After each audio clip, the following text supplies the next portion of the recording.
guys, today we're going to be reading Chapter 4 and Chapter 5. Chapter 4, Moving. The next morning, I didn't get out of my bed, not even when Mother hollered time for breakfast. She came into my room. Didn't you hear me, Junie B? It's time to eat, she said. I looked up from my pillow. Yeah, only I'm not even hungry. Plus, I'm moving today, I said. Mother smiled. She sat on my bed. You're moving, huh? She asked. And where exactly are you going? I did my shoulders up and down. Somewhere, I said. Somewhere where? She asked. Somewhere not here, that's where, I said.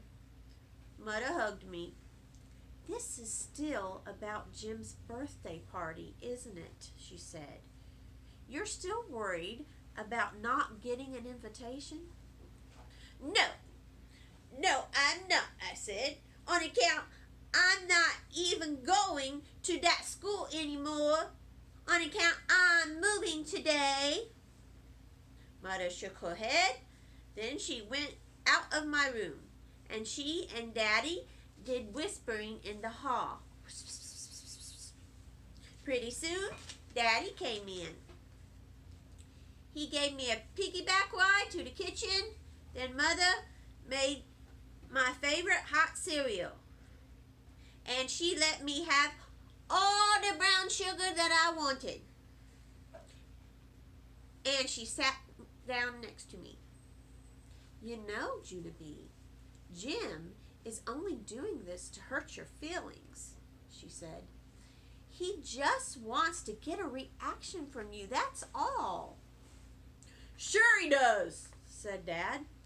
And when someone is trying to hurt your feelings, there's only one way to get back at them. You have to pretend you don't care, said my mother. You have to pretend you don't even want to go to the party.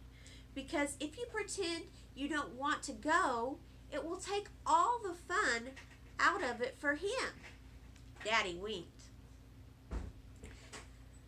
You can do that, can't you? He asked. You're the best little pretender in the entire world. Just then my whole face lighted up, 'cause that wood gave me a great idea. Hey, I just figured out where I'm gonna move to. It's called It's a Small World After All, and it's at Disneyland. Remember that, Daddy? Remember that? It's where all those puppets keep on singing the same song over and over and over and over again. I smiled. That would be a happy place to live, don't you think? Daddy looked at me for a long time. Then he put his head down on the table and started knocking it on the edge. Mother pulled him up from there. They went to the hall and did more whispering. After a while, Mother called to me from her bedroom. Junie B, could you pick up the phone, please? It's your grandfather. He wants to talk to you for a minute. I picked up the phone. Hello? Hello yourself, little girl, said my Grandpa Miller. What you up to this morning? I'm moving today, I told him. Grandpa Miller sounded upset. Moving? He said. Oh, no, you can't be moving. If you move, then you won't be able to come to my house on Saturday. I twinkled up my eyebrows at him, 'cause this conversation smelled fishy, that's why. Yeah, only how come you want me to come to your house? I asked. And how come it has to be on Saturday? Because Saturday's the day I do my work around here, he said. You're still my little helper, aren't you? I thought very, very carefully. Yes, I said. On account of sometimes I help Grandpa fix stuff. And it's called odd jobs, I think. Are you doing odd jobs? I asked him. Is that why you want me to come over there? Sure, I'm doing odd jobs, said my grandpa. But I can't do them without my helper, can I? You're the one who wears the tool belt, aren't you? I smiled very proud, because Grandpa Miller's tool belt was the bestest thing that I loved.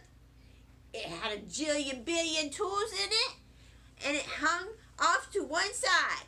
It wraps around me 2 whole times, and I don't even cave in.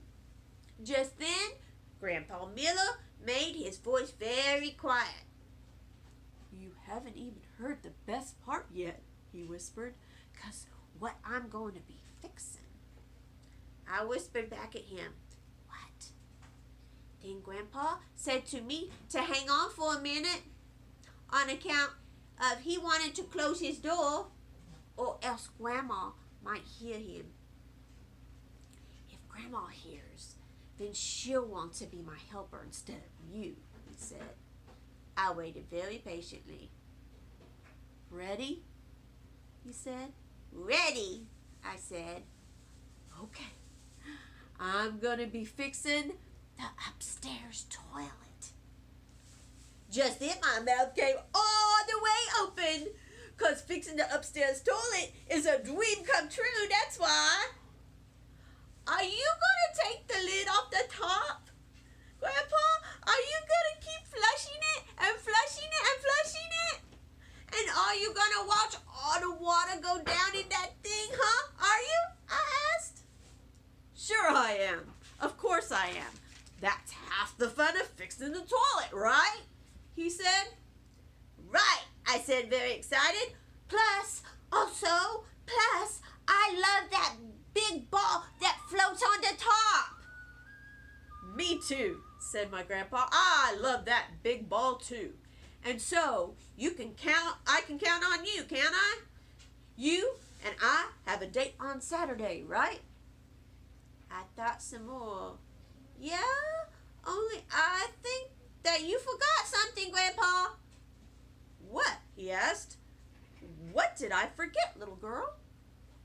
I raised my eyebrows at that silly head. You forgot that I'm moving today. Chapter 5. Being a Buzzy Bee. Grandma Miller and Grandpa Miller take turns babysitting me before lunch. Then they get me dressed for kindergarten. Except for today, Mother came home from work and she got dressed instead. She said she would drive me to school.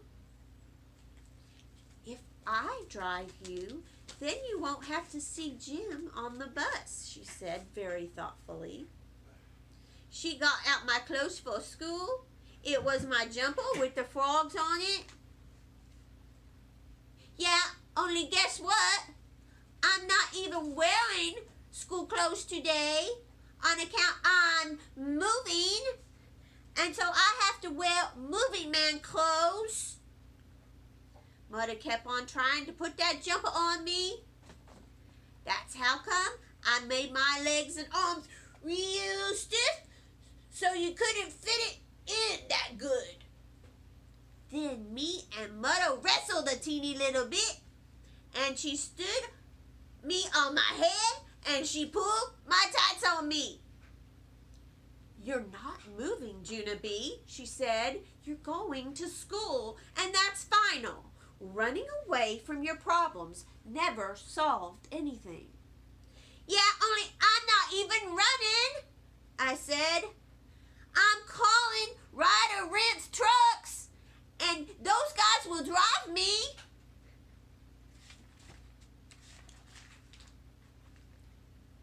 Mother smiled and tried to hug me, but I kept on staying real stiff. I stayed real stiff all the way in the car to school. Mother parked the car in the parking lot. Then she lifted me out the door. And then she carried me real stiff to the playground. She stood me up in the grass. "Everything is going to be fine. You'll see," she said. "Just remember what Daddy and I told you. If anyone talks about the party, pretend it doesn't bother you." She kissed me goodbye on my stiff head.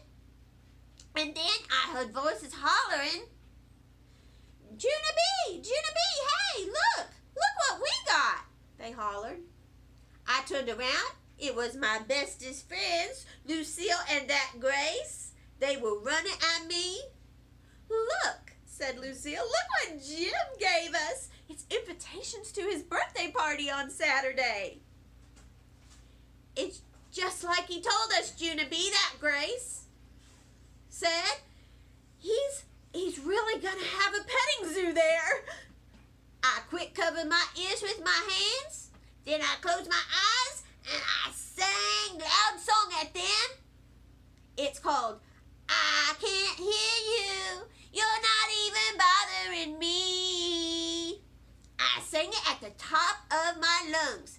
"I can't hear you, I can't hear you, you're not even bothering me."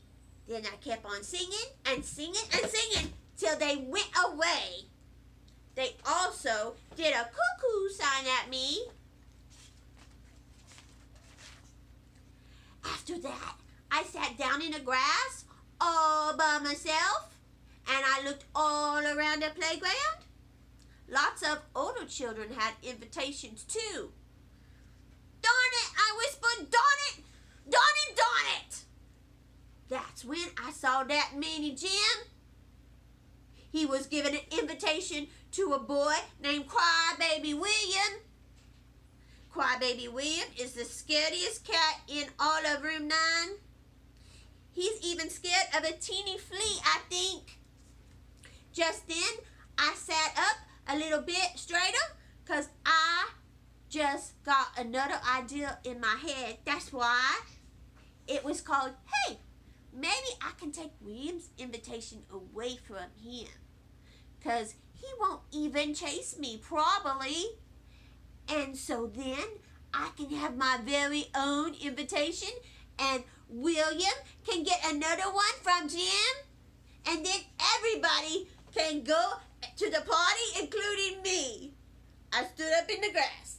Then I squinted my eyes at the Crybaby William, and I started to run at him very, very slowly. I run faster and faster till finally I was running as fast as a speedy bumblebee. I buzzed all around William, zippity quick. His eyes couldn't even follow me that good. Then I buzzed right in his face. And quick, I grabbed the invitation out of his fingers and I run my fastest to the swing set. And guess what? William didn't even follow me, that's what. And here's some more good news. William's invitation didn't even have his name on it. So that means it can be anybody's probably. Only now it's mine, I said, because I will put my name on it when I get to room 9, and it will be my very own invitation. Just then, the bell rang for school. I put my invitation down deep, deep in my pocket, and I skipped very, very happily to class. Mrs. was standing outside room 9. William was standing with her. His nose was sniffling a lot, a really lot. I tried to skip past him, but Mrs. grabbed my strap of my frog jumper. She pulled me back. Yeah, only I didn't actually think it was a good outfit, I said. Mrs. did a frown. "Junie B, did you take something that belongs to William?" she asked. no, I said, because his name wasn't even on it. And so that means it can be anybody's, I think. Mrs. tapped her angry foot. Was William holding the invitation, Junie B? And did you snatch it out of his hands? And then, did you run away from him? She asked. That's my very cute. I was a buzzing bee, I said. Mrs. holding out her hand. May I have it, please? She asked. May I have the invitation you took from William? I walked back and forth on my feet because I didn't want to give her it, that's why. Yeah, only I think it might have bounced out of my pocket, I said. Mrs. bended over next to me and she leaned into my face. I want that invitation, she said. Now. I did a gulp. Then I quick put my hand in my pocket. Good news, I found it, I said, very nervous. Give it to William, said Mrs. Quiet baby William put out his hand, and I shoved it at him. Here, Mr. Stinky-head tattletale boy, I said, here's your stinky-head invitation. Mrs. eyes got real big. Junie B, that's quite enough. Now, you have to sit down. And I don't want to hear another word. Do you understand, young lady? Not one more word. And so that's how come I walked very slumpily over to my seat and I put my head on the table, because guess what? Laying low again. That's why. All right, guys. That's chapters 4 and 5. Thank you for listening. I'll read more tomorrow.